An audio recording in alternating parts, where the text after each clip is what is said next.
Hey there, Caleb Wojcik here, and welcome to episode 77 of my podcast. In this episode, I'm going to be talking all about SwitchPod. About a year ago, almost exactly, I launched SwitchPod on Kickstarter with my buddy Pat Flynn of Smart Passive Income, and we've learned so much since that launch and everything leading up to that launch, the 2 years that we worked on creating SwitchPod, which is a handheld tripod that's really good for vlogging and on-the-go travel creating for video and photo needs. So in this lesson, I'm used to doing courses. In this podcast episode, I'm going to be talking about 17 different lessons I've learned from launching SwitchPod. And I have my notes here in front of me. So if you're watching this on YouTube, you'll see me glance down occasionally. But you can also listen to this if you prefer audio versions only through Apple Podcasts, Spotify, where have you. You can get there by going to calebwojcik.com/podcast, and there'll be links to those directories as well. But let's get into it. The first thing that I've learned, and one of the biggest things for any kind of project that you're working on, is just patience. Patience when you're doing something new, especially because you want to get it done so fast. When we were initially coming up with SwitchPod, if someone would have told me it would take over 2 years just to launch the thing publicly, and not to mention the money that went into it and the time, I probably wouldn't have done it. But incrementally, step by step, we kept doing new things. We started with drawings, and then we started engineering prototypes. We started 3D printing things. We started showing it to people. And every step along the way took way longer than I thought it would for a couple reasons. Number one, we couldn't do this all ourselves. Pat and I did not have the skills to be able to make SwitchPod from scratch on our own. So we enlisted the help of one company in particular, Proud Product, kind of make it into one word, Product. They helped us with engineering, manufacturing, all that kind of stuff. I'll get more into them later. But because Pat and I couldn't do everything ourselves, we had to wait for people. We had to hire people. We had to wait for designs to get made, for prototypes to get made, for things to be shipped around. And it was just slow and steady. So if you're working on any sort of bigger project that's going to take a long time, you have to be patient. And then that leads me into number two, the next lesson. It's really important to build buzz and hype about something if it's new enough or if it's something that people are going to need to be there at day one for your thing to be successful. So we knew we were going to launch this thing on Kickstarter, and we couldn't just work in private until the day we launched because we wanted to have kind of a tribe, an early launch list email-wise that we could send to, as well as letting my audience and Pat's audience know what was coming. So the best thing I feel like we did to build buzz was we worked in private for a long time, over a year, until we got to a prototype that I felt like was 80% of the way there. It was sturdy, it was strong, it was made of metal, and we took that to VidCon in 2018 to show it off to people. And when we were at VidCon, that was kind of the first public reveal of this thing. We made sure that our provisional patent had been filed with the US government.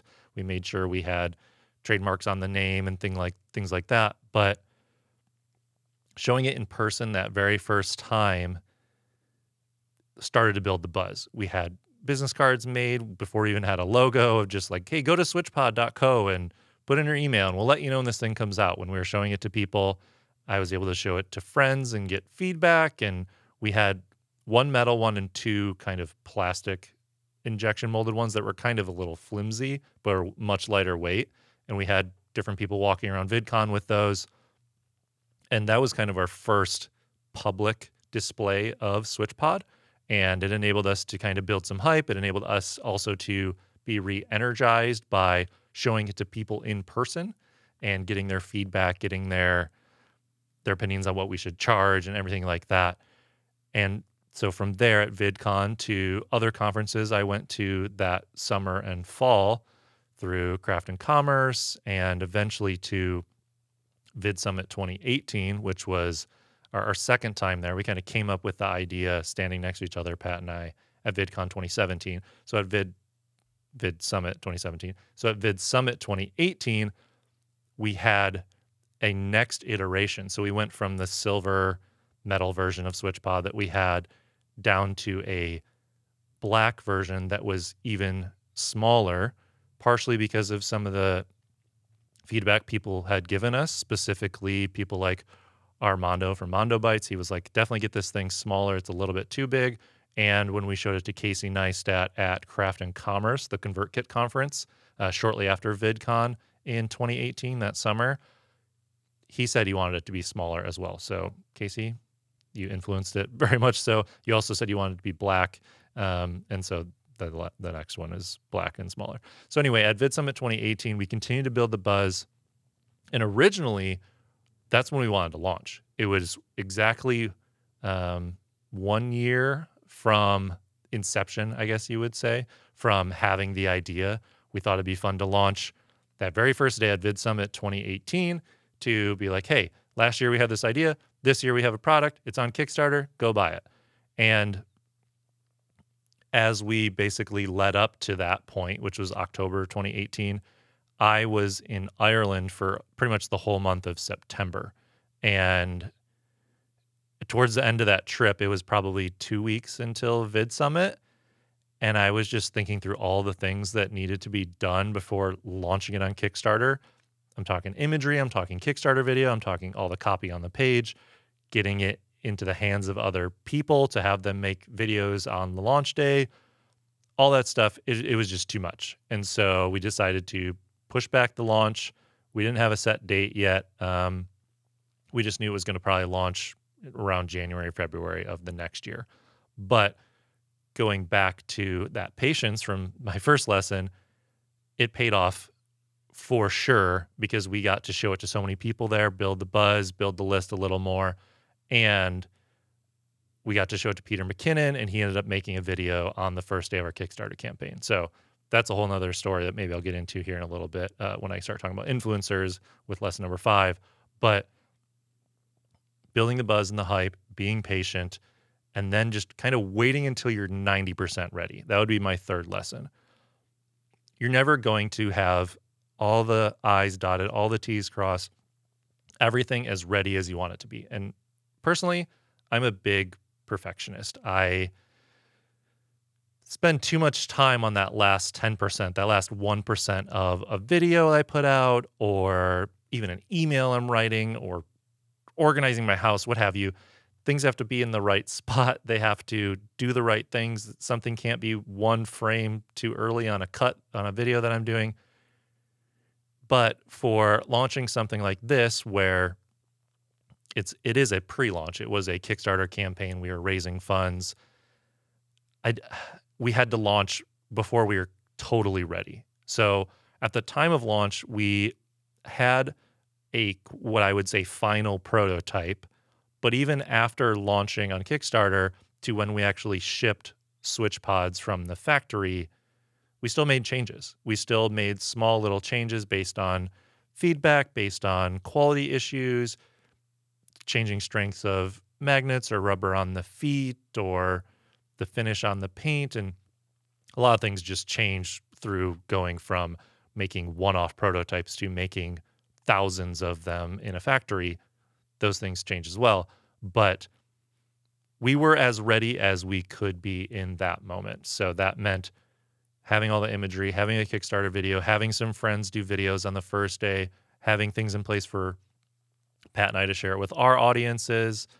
And I would say we were 90 to 95% ready when we launched on Kickstarter. I had plenty of Post-its still on my dry erase board that were things that could have been done before the launch. We could have had a press release ready. We could have had more people making videos about it. We could have had better animated GIFs. We could have done so many other things. And I literally was editing the launch video until 10 or 12 at night, the night before we launched on Kickstarter. So yes, there could always be more done. There's always more time you could stretch out that launch date, but sometimes you just have to launch before you're 100% ready.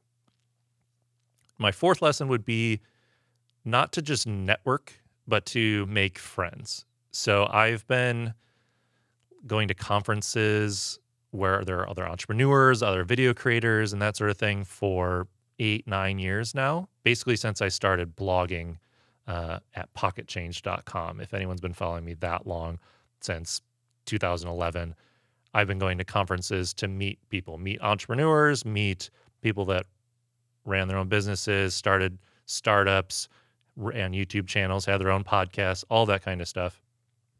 When I went to those events, I'd always heard in business school that you want to network, you want to grow your network, you want to do networking. And to me, I never really liked that. When I worked at Boeing, I would have to go to like corporate kind of events, and people have their business cards, and you would talk about what you do, and you would network, and you would add them on LinkedIn and do all that kind of stuff. I don't really do that. I don't really do that anymore. I don't really carry business cards ever. I don't log into LinkedIn, but I do have a lot of friends doing a lot of cool stuff on the internet and running their own businesses. And so this lesson is, when you go to conferences or you go to a local event, or even if you just meet somebody online through Instagram in the DMs or in the YouTube comments, what have you, try to make friends. Don't try to network. Don't try to get a bunch of business cards and then have to follow up, and try to make friends in ways that you would want to hang out with them. Go grab a beer, go to brunch, whatever, go hiking, make friends, and don't try to connect with people because of what they have or how big their audience is or anything like that. People see right through it.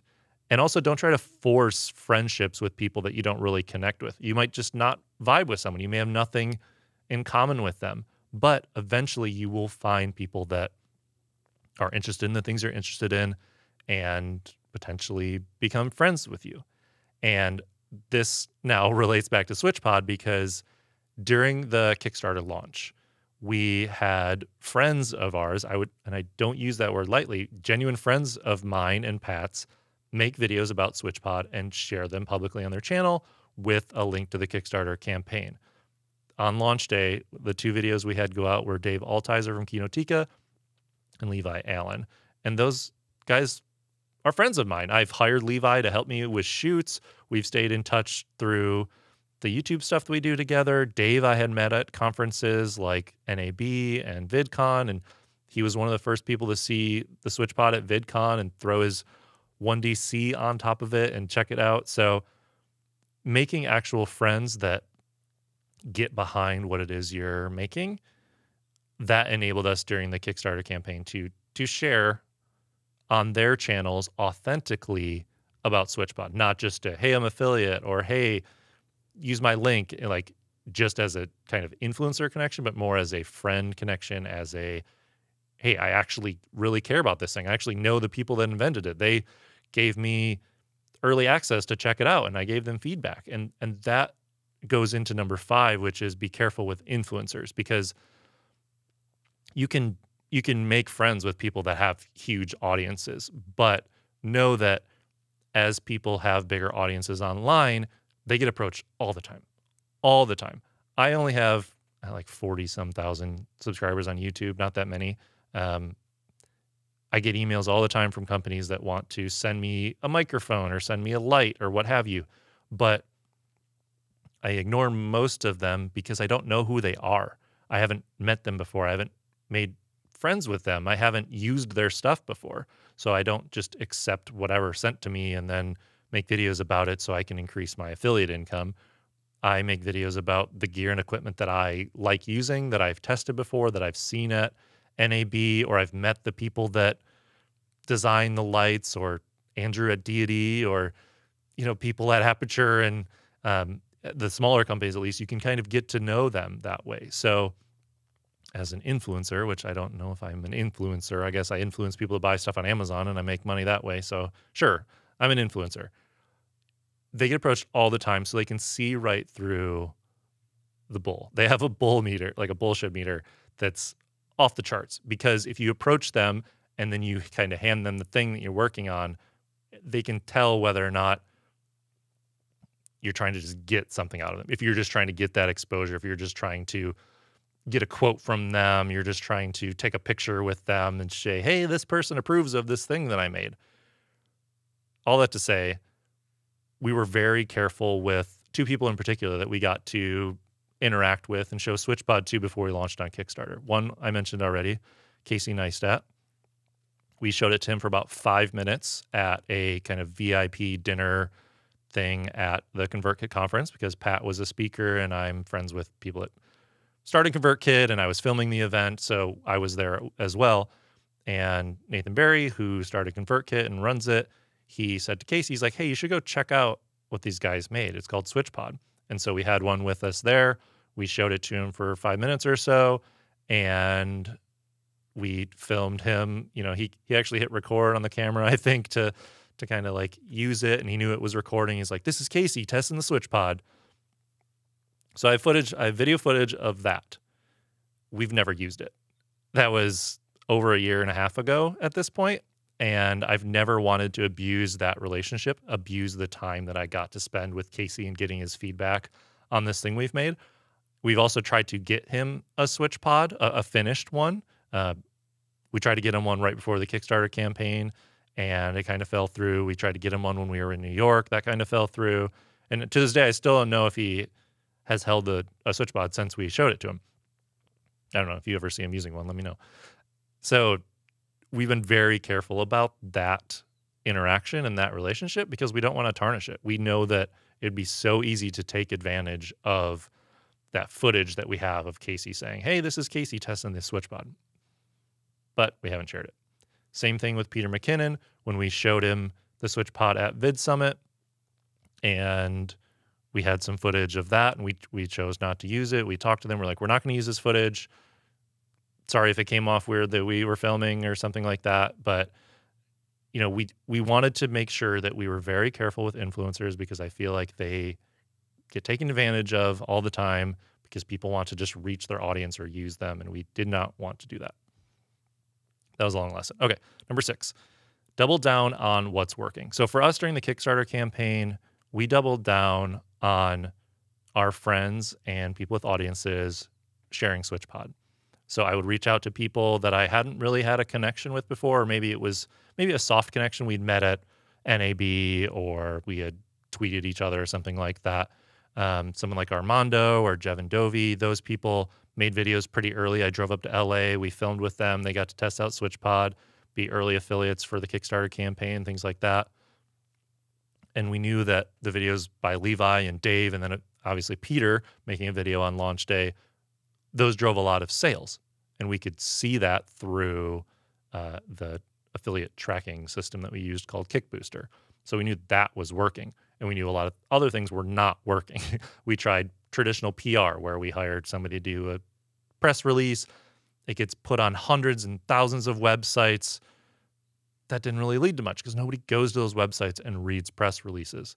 So we tried to find things that were working during the campaign and double down on those and forget the things that weren't working very well. So whatever you're working on, maybe your YouTube channel is doing great and you still have your podcast, you still blog, you do social media, you have products and things like that.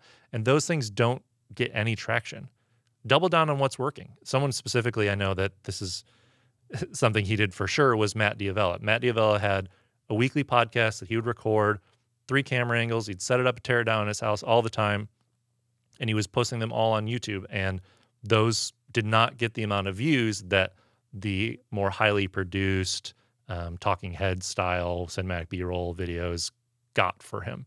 So what he did was he doesn't do those as much anymore. He does them sometimes, but he kind of incorporates these interviews into the other style of video that does really well for him. So those 8 to 10 minute videos, they'll incorporate the interview conversation, and he might publish that via audio later, or to his Patreon, but he pulls in little parts of it and turns them into these narratives that he knows can get more views, can be more tightly packed stories, and he can have kind of full control over what he's trying to share. So doubling down on what works. Lesson number 6. Lesson number 7, the Kickstarter campaign went so well that I felt like that was kind of a 15 minutes of fame situation where in the first day or two, I think after 2 days or so, it was at $200,000 raised. And people that I'd only looked up to before or watched on YouTube as creators had backed the campaign. People like Marquez Brownlee, who didn't know who I was at all had bought a SwitchPod, I'm assuming because Peter talked about it. I think we got a lot of people that bought it because Peter talked about it in the first couple days. So that was kind of a 15 minutes of fame. I remember the first night hitting $100,000 just like that, about 12 hours in, I think we were, and staying up that night and replying to all the tweets, replying to Instagram DMs till like 1 or 2 o'clock in the morning. Thankfully, our product had that much success and there was that much going on, and that's amazing. But after all of that, it dies down. It goes away. So anyone that's had a major success or like a breakthrough thing in their life, they know that you have to get back in the trenches. During the Kickstarter campaign, especially after the momentum died down in the first couple of days, you're back to the drawing board. Okay, what can we do? What can we do to keep this going? How can we promote this? Who can we work with? Let's try ads. Let's do this. And especially after the Kickstarter campaign ended and we were in the lull between, okay, we're going to get the payout from Kickstarter and we have to deliver this thing. That gap right there, those were the trenches. That was what I felt like were the days where I'm working alone. I'm working with Pat sometimes. My wife Jen is helping me, and we have tons of to-dos, a lot of things to figure out, setting up Shopify. How do we get into retailers? How do we figure out our shipping? What are we going to do about tariffs? Like all that stuff, all that's in private. So anytime you have some sort of major launch or some sort of big thing where a lot of people publicly are seeing it or they're commenting or they're emailing you or what have you, when that goes away, you got to go back to the trenches and you got to keep working. So know that it's not always going to be fun. It's not always going to be public. People aren't always going to care about what's going on with what you're doing. But to get to the next point of 15 minutes of fame or the next point where you're launching something or things are going really well, there's going to be a lot of hard work and you're probably going to be in the trenches. Number 8, we're going to go faster through these. I know I'm going down the rabbit hole of all the stories behind SwitchPod, but I'm going to go a little bit faster now. So number 8, be the person that pays attention to detail. If you're working on any sort of project, your own business, something you're launching, you have to be the person that pays attention to detail. I don't think you can hire people to pay attention to detail. Some people are definitely detail-oriented, and it's great to be surrounded with those people, especially if you're manufacturing a physical good or designing something or what have you. I feel like those types of people pay attention to detail already.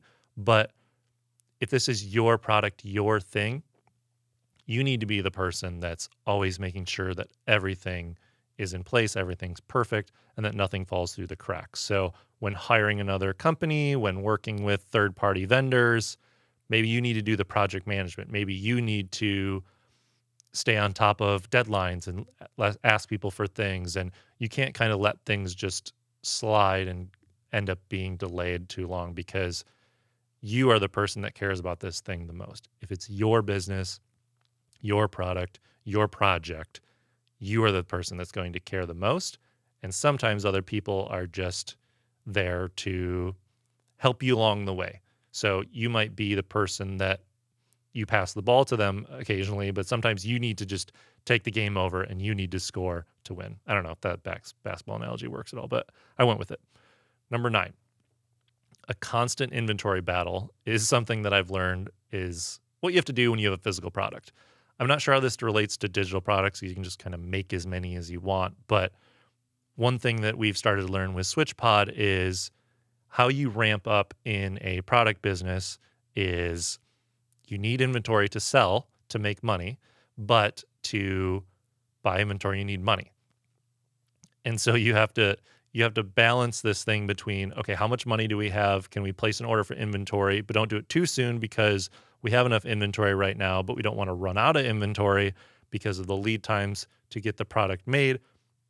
So this is just something that I've learned from SwitchPod and with conversations of other people that make physical products. You play this inventory battle where you want it to get low enough before you order more so that you have the money to pay for the order, but you don't want it to get so low that you run out. So we're kind of in that time frame right now where we have another order of SwitchPods coming in and our inventory is dwindling, which is great because we're making sales and then the money's coming in so we can pay for that inventory. But that was the main reason why we did the Kickstarter campaign, was because of how much money up front it would take to make SwitchPod, to get the molds, which are the things that like are the metal pieces that are stamping out SwitchPod pieces before they assemble them. And then the cost to manufacture each individual SwitchPod and package it and get it over here to our warehouse so that we can send it out. So I don't know how we would have done this without Kickstarter, other than we would have gotten a multi-$100,000 loan, which would have been extremely risky, not knowing how many people would buy this thing. So I'm glad that we did Kickstarter and we raised enough money and it's kind of worked out. But that goes into our next lesson here, which is sometimes number 10, you got to roll the dice and just reinvest into what you're doing. So from the Kickstarter campaign, the public number, $415,000 after credit card fees, Kickstarter's fees, paying affiliates, things like that. It was more like somewhere around $360,000 that hit our bank account. So, and I think that was actually before we paid affiliates. So, you know, we had enough money where we could have made only the 4,000 to 5,000 SwitchPods that were pre-sold through Kickstarter, and we would have had a sizable amount of money, maybe $100,000, maybe $150,000 or more to take to just pay Pat and I, call it good, SwitchPod's done, we made this many, limited edition, what have you. But Pat and I basically decided and mapped out the cash flow for however many months in the future of, okay, if we have retailers that pay us or we like keep selling them, how much money will we have at this date when we have to pay this invoice to get the shipment in of the units from China, and then we have to pay the tariffs. And we basically were like, okay, how many can we buy with the cash that we have right now, and knowing that we'll have more cash in the future. And so we doubled the order basically.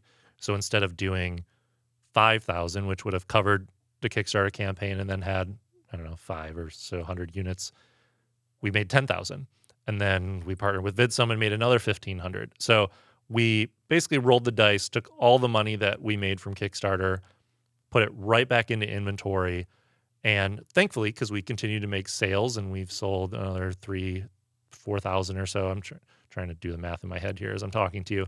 But we made enough of them so that we had the inventory to play that inventory game, and we got a better price on making 10,000 than if we would have made 5,000. So the lesson for you, maybe you don't have physical product, I'm trying to always relate this to other types of businesses, is sometimes you gotta roll the dice and reinvest in your business. We did this with my wife and I and her photography business, my video business, when we bought really high quality cameras and lenses that maybe we didn't have the money for right away, but we knew if we bought some L series glass, a 35 mil, a 50, an 85 mil, we bought a 5D Mark III. This was like 2012 or so. If we bought these things, we would have these professional tools for years to come. I'm still shooting on the 35 mil that we bought 8 years ago now, and I've used it a ton. You know that investing in physical gear and equipment like cameras and lenses and things like that is necessary to run a photography business like my wife's wedding photography business she ran, to run the video production business that I run. So sometimes it's just out of your comfort zone to spend a little bit more money than you probably should or would, but knowing that that investment is going to be used for many years to come. This is a section of the podcast that I should share with my wife when I'm trying to convince her that I need a new Mac Pro and that XDR display, which is just beautiful. I hope I never see it in person because then I'll just want one even more. But I'm still running with a 2013 Mac Pro trash can style that's showing its age as I do more 4K or as I'm, trying to up my production value as well. But when I do buy the next computer, I will use it for a long time. Like I said, I'm on that 2013 Mac Pro. It's 2020 right now. I've been using the thing for 7 years, almost every workday. Hundreds, if not thousands of videos have been exported through that thing. It's a workhorse. I use that thing all the time. So thinking about what could you maybe, I'm just encouraging you to go spend more money now. What could you spend your money on that you probably don't need to, but you can count it as an investment and then, no, don't do that. Just think about strategically, when is it time to invest a large chunk of money because it will help you make money in the future. So us investing a large chunk of money in inventory enabled us to have units during the high momentum of going into the holidays, of shipping all the SwitchPods in October this year, going right into the holidays, having inventory instead of getting sold out during the holidays and not being able to reap the benefits of selling SwitchPod. Going into selling SwitchPod in different places, immediately upon the end of the Kickstarter campaign, you can basically have the buy button kind of turn into whatever you want it to. So the week right before the Kickstarter campaign ended, I built the Shopify website with my wife so that we could keep making sales, because the Kickstarter campaign was still getting a lot of traffic. It still gets traffic to it, partially from the videos that other people had made, partially search engine, social media, people typing in SwitchPod and just finding it via Google. We wanted to capitalize on that. And you get different amounts of profit depending on who sells a physical product. When I was in college, actually when I was in my MBA program, we did a healthcare class where we went to a hospital, and the hospital financial person put up a PowerPoint slide of all the percentages of what different insurances and Medicare, Medicaid, Blue Cross, whoever pay for the medical coverage that they charge for. So medical bills are not like going to a store and saying, okay, this SwitchPod on the shelf costs $100. I have Medicare. I'm going to pay 55% of that. And they're like, okay. And they sell it to you. That's how healthcare works. So that kind of blew my mind when I learned that. And I know now, like, depending on what health insurance I have, they negotiate a rate for what the thing costs, and the hospital's okay charging that. That is a weird business model. Wouldn't want to be in healthcare. But for physical products and working with retailers, we sell to retailers at a discounted price because they need their profit margin to make it worthwhile. And they do a lot of things to earn that profit margin. So when we sell a SwitchPod on our Shopify site at switchpod.co, we get more profit margin. So let's say we sell it for $99. The difference between whatever it costs to get it made and shipped to our warehouse, that gap is the profit margin. When we sell to a retailer, we have to sell it to them for a lower price so they get part of that profit margin. And a lot of them want like 50%, which is crazy. They want to buy it wholesale at like 50% of the price. Luckily, we're somewhere in between 50% and 0% profit margin for them. But lesson number 11 here is working with retailers and having it in online stores really brought us legitimacy. It brought us legitimacy to be like, okay, we had a successful Kickstarter campaign. Now you can buy it on B&H, Adorama, Moments store, DVE store, Focus Camera, this random store in Japan, this random one in Korea. You know, we're trying to get it into more places, especially as we have more inventory going into this year, and maybe into bigger stores domestically or more international places for people to buy it and not have to pay the import costs. I know that can be a pricey issue if we ship it to somewhere in the EU and they charge VAT and all that kind of stuff. So retailers bring legitimacy to a product if you have a physical product, which is great, but it's very challenging. I feel like I now have children that, well, I do have a kid now. We had a daughter last year, but I have like business children that I have to kind of work with and kind of bring up together. And sometimes there's like pricing issues or like quantity issues or shipment issues and timing things. And so there's just more challenges with that. And then going in the next lesson 12, Amazon is a pain. It is a huge pain. We were trying to get up on Amazon right when we were getting inventory around October, November timeframe going in the holidays. And that was right when my wife had our daughter. And so Pat took the lead on getting Amazon up and running. We ran into so many issues. Someone's using our UPC code. The brand name registry won't work. Just like step after step, it just dragged on. And Amazon, when you email them, you always get a different person. They always send you to a different department.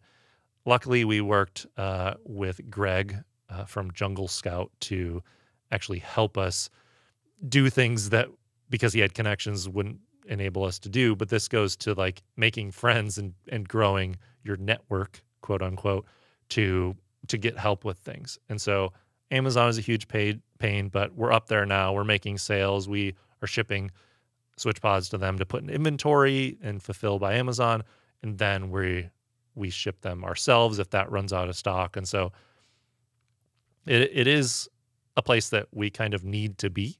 And we make a little bit more if it sells through Amazon because of just their margins and their expenses versus a retailer. But it's still most profitable for us to sell it ourselves. And I think all this comes down to the next lesson, number 13, is know your numbers. I'm a spreadsheet guy. I used to work in finance. I got really into personal finance and learning about that after I graduated college and got my first job. But even if you're not that type of, financially numbers driven person, it's very important to know your numbers, because making decisions not based on numbers and just based on gut can run you into the ground. So when we decided to reinvest and to buy 10,000 SwitchPods instead of 5,000, I had to run a lot of numbers. I even got feedback from other people that are used to making these kinds of decisions about how much inventory to get, because we could have run out of money if we didn't keep making sales, or if we ordered too much and we didn't have enough money to pay the bill to get them, or pay the tariffs to get them in the port, or to then ship them out to people, or what have you. Yes, you have to risk it a little bit. There's always a way you could take a loan or something like that, but we wanted to be fully bootstrapped and to have the money to pay for this stuff ourselves. And so we had to know our numbers. And same thing with developing new products, or ordering this next batch of inventory, or when a retailer is going to pay us, can we pay for the other invoice to get the next 5,000 manufactured in China, all that kind of stuff. You just have to know your numbers. And it's not the fun part, but it's the part that can derail everything. So in your business, if you don't know the numbers of how much money am I bringing in, how much money am I spending, where does that money come from? Am I actually making money doing this part of my business? Or does it make no money and just takes up a bunch of time? Any of those types of numbers are very helpful for you to know right away. You need to have those like looked at least monthly, if not more than that. Know them in the back of your head. What's my profit margin? How much am I going to make on this? Because it's going to enable you to explain why you charge what you charge. So if you're in a services business and you're doing stuff for clients, they might not know how expensive something should be because they don't know the details about what goes into it. So if you know the numbers about, okay, it's going to cost this much for me to make this video for you because it's going to take this many hours for us to film. It's going to take this long to edit. I've been doing this for this many years. It takes me this long to pack up my gear, make sure all the memory cards are formatted and ready to go, make sure I don't screw anything up, make sure I don't forget a cable when I fly to you and we have to rent another piece of gear. All of that stuff comes down to, do you know your numbers and do you know what goes behind them? That'll help you a lot in negotiations. It'll help you a lot to make sure you don't run out of money in your business. Number 14, don't forget about all the things that will nickel and dime your business too. So for us, those are things that we needed to know along the way, or things that we would have to pay eventually, but maybe because we didn't, or maybe because we haven't done physical products before, we wouldn't think of them. So sales tax is one of those. We had to start charging sales tax on our site and start saving the money for sales tax in certain states. And inventory costs, we have to know, like, okay, we're going to have to pay for a warehouse and they're going to have to charge us to house the inventory. Then we're going to get bills each month for how much they spent to ship it. So whatever we've brought in for shipping costs, which through the Kickstarter campaign was like almost, I think like $50,000 of the $415,000 was shipping, which is crazy.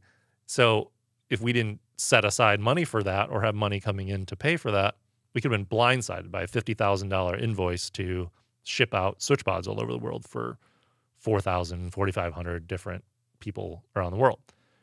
So don't forget about things like that. Don't forget about sales tax, inventory costs, shipping costs, for us tariffs, import fees when they get to the port. what is the latest percentage that Trump is charging China and us to bring in stuff and for us to pay the U.S. government those tariffs. What's that going to be? What's that estimate going to be? So it's just, you need to not forget about all of the numbers. So know your numbers. Don't forget about the other ones that can nickel and dime you, or the timing comes in. For my service business, this would be taxes. So make sure that I have money in the bank account for the quarterly payments to the state and the federal government. Now I'm doing kind of like a payroll thing, so it's every 2 weeks, and it's just kind of automatic. Have money at the end of the year to pay another tax invoice by January 15th if I need to. And if you're not going to get a return and maybe you made more money than you thought you would and you spent it all, just know your numbers. This was the previous lesson. This one's like, don't forget all about those nickel and dime things that can really stunt your growth or make your cash just go away. So to make sure to save as much as you can. Lesson 15, getting to the end here. Customer support is a full-time job right now for SwitchPod, and it's something that I've been doing for months now. And people just have questions. They want to know where the thing they bought is, even if they bought it a few hours ago, or they live in a country and you know it takes time. If you have any sort of manufacturing issues or any sort of issues with your digital product and the delivery and download, and your systems just aren't set up very well, you're gonna have a lot of questions. And so we haven't hired somebody to do customer support yet. I've been doing it, and I think that's enabled me to be kind of hands-on with the people that are buying SwitchPods, see what people have questions about, which means, okay, if we're getting this question a lot, maybe that's a new product we can make. Maybe it's something we just need to put on an FAQ page. Maybe it's something we need to communicate better during the checkout process. Being so close to the customer and getting the email, getting the support requests from people is enabling me to think as a business owner, okay, how can we better serve these people that are our customers? Eventually, I think, and especially if it starts to scale even bigger and we're getting more requests, we're going to have to hire somebody to help with that. But for now, keeping a kind of ear to the ground of what's going on with our customers, I think is really helpful in enabling me to just kind of think about, okay, what else can we do for them? Lesson 16, no matter how well your thing is going, whatever you launched, your new project, your business, at the beginning, maybe don't quit your day job. And I say this because for the first 2 years, from initial idea to launching on Kickstarter, it was just expenses for us. We didn't bring in any money. And then even after the Kickstarter money got paid out, Pat and I didn't take money out until more than 3 years after the initial idea was when Pat and I took any money out of the business right before the end of this last year. All that to say, SwitchPod has been like a part or full-time job for me for sure, this year especially. But I have my client business of making videos for people. I do digital stuff as well, like courses and YouTube videos and podcasts. And so having multiple streams of income is extremely powerful, and it's a situation that you definitely want to be in. And so not quitting your day job, whatever that day job is that's bringing money in each 2 weeks, it's very helpful to keep that until you get things off the ground, or until that other thing you've started kind of reaches that day job. So for me, when I left Boeing, I was blogging. I was trying to like make money through that stuff. I didn't know what I was doing. Looking back, I did my best, but I never quit my day job until I took another job that paid a fraction of what my day job was paying. But I went to go work with Corbett Barr at what was then Think Traffic and eventually became Fizzle, because it could replace most of my income. So if I would have just quit my job and said, I'm going to blog, or I'm going to YouTube, and I'm going to be an influencer, and I'm going to start my own business, and I didn't have any money coming in, I'm just too risk averse to do that. More power to you if you want to do that. But I like having a roof over my head and paying for food and being able to travel and things like that. So I would just say that timing is everything when it comes to quitting one thing and starting another thing. And part of it is just believing in yourself and knowing that you can do it. When I left Fizzle to run my video production business, I didn't have specific clients contracted, but I had grown to have a network of friends, of people that needed video production, and I felt like I could help them. And so there was a little bit of risk there, a little bit of timing. When I left Boeing, it was all about having another thing that was going to pay me each week, because my own blog or business wasn't doing that. So I had to basically work for someone else again. So don't quit your day job until you're very confident or the money's actually flowing in. And the last lesson here is just to have fun. SwitchPod has been a lot of work, so much work. So far, the money that's been paid out to me for SwitchPod and the work that I've put into it is not equal at all. But I think we're in a trajectory where it will be. I think that as it scales and as we're reinvesting in inventory, you know, the first 10,000 units sold help you pay for 25,000 units. When those sell, maybe you can make 50 or 75,000 units. When those sell, you can make 200,000 units. And it does start to ramp up in how much profit you can make. And it's similar with the video production business I started. I started with really basic gear and equipment, filming by myself, and started to book jobs at a certain price point, which allowed me to maybe buy some better equipment, buy some training, learn how to do things better, pay to go to events and meet people that would need me to make videos for them. And that scaled up to, I can charge more, I can use higher end equipment because those people expect that, and it gives them a better quality result. And so thinking about how you can ramp up that way, but just along the whole way, have fun. It's going to be a lot of work to launch whatever it is you've got in your head, something you're in the middle of that you want to launch ASAP, but it's not quite ready yet. Just remember to have fun with it and celebrate your wins. Something I feel like I didn't do enough of during the Kickstarter campaign was just enjoy it.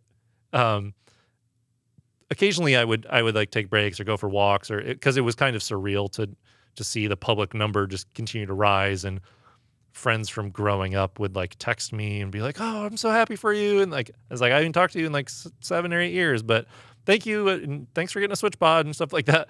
So I don't think that I fully realized it at the time. And that was more just like, it was kind of out of body to have a public success when I'm such a private person, I feel like. But it's fun. I'm having fun with it, especially when I go to events and see people using it, or random people on Instagram tagging SwitchPod in Instagram stories and they have no idea who I am, or someone commenting on one of my videos is like, "Oh, wait, you did SwitchPod, or you're the person behind SwitchPod?" And I was like, yeah. And so it's fun to see something kind of take a life beyond you and beyond what you are known for. And so whatever it is you're working on, remember to have fun with it, because work is work. It's not always fun. You run into issues. Sometimes you get a customer support email from somebody that bought your thing and they're just not happy about it for whatever reason. And if you take it too personally, it can ruin your day. It can ruin your spouse's day if you're complaining about it too much. And just remember to have fun. Keep your work, keep your business, keep your whatever you're working on fun, because you will burn out. You will burn out and get sick of it if you don't continually have fun with it. So I think that's it for this episode. Episode 77 of the podcast. Solo one here. We got some good interviews coming up in the next few weeks. My wife's going to be on. We're going to talk about her wedding photography business, how she grew it from scratch. That'll be a fun one. That might be next week's. I'm not sure yet. Scheduling when you have a 3-month-old and you work from home and your wife wants to be on your podcast and you want to sleep. It's tough. So she'll be on soon, and we'll talk about her wedding photography business. But for now, I've been Caleb Wojcik. Thanks so much for listening to this podcast or watching it if you watched it on YouTube. Reviews are great. iTunes, Spotify, wherever you listen to podcasts. They help the show reach more people. And in your review, let me know who you want to be on the show. I've, like I said, made a lot of friends in this online video space. Love to hear who you want on the podcast. Probably not going to film every one of these because logistically that's just not possible when I want to interview someone in the other part of the world and I don't want to wait until we're in the same town or at an event and bring all the video gear and do it. So not every episode will be on video. And if you're listening to this, hopefully it'll still sound good. Maybe I'll send people really high quality mics. I'm such a perfectionist. I need to get over it. I just have to, whatever mic you got, I will interview you if the audience asks to have you on the show. So thanks so much for listening. I've been Caleb Wojcik, and I will catch you in another one. Cheers.